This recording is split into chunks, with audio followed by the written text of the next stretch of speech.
Ratusan warga melepas keberangkatan 107 jemaah calon haji asal Kabupaten Aceh Besar yang tergabung dalam kelompok terbang 5. Ini merupakan kloter terakhir jemaah calon haji asal Aceh Besar yang berangkat menuju Tanah Suci pada musim haji kali ini. Pelepasan 107 calon jamaah haji yang tergabung dalam kelompok 5 berlangsung di Masjid Besar Baitul Makmur Sibreh pada Sabtu pagi. Sejak pagi, seratusan jamaah telah hadir didampingi keluarga maupun kerabat. Selain mengikuti salat subuh berjamaah, para jamaah calon haji juga menjalani pemeriksaan kelengkapan dokumen serta pembagian hasil negatif COVID-19.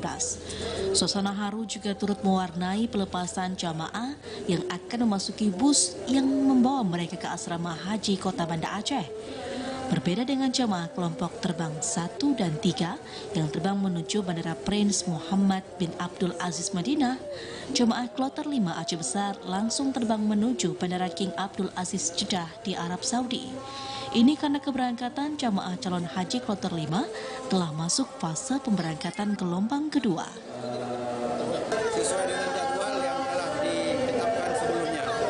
Jadi jemaah haji masuk asrama jam 8 pagi hari ini, kemudian nanti jam 1 malam akan diberangkatkan ke Jeddah.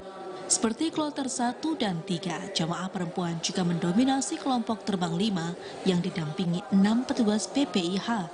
Jumlah jamaah perempuan pada kelompok terbang 5 sebanyak 67 orang dan untuk laki-laki sebanyak 40 orang.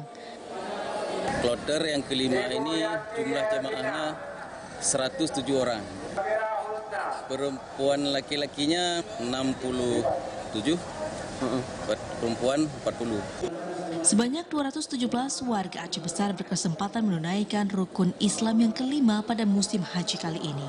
Mereka terdiri dari 140 calon jamaah haji perempuan dan 77 calon haji laki-laki.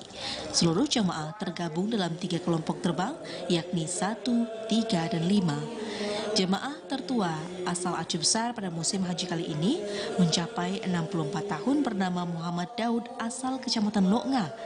Adapun jemaah termuda berusia 19 tahun bernama Nur Akmaliatur Rahma asal Kecamatan Indrapuri. Dari Aceh Besar, Arman Konadi, TVRI Aceh melaporkan.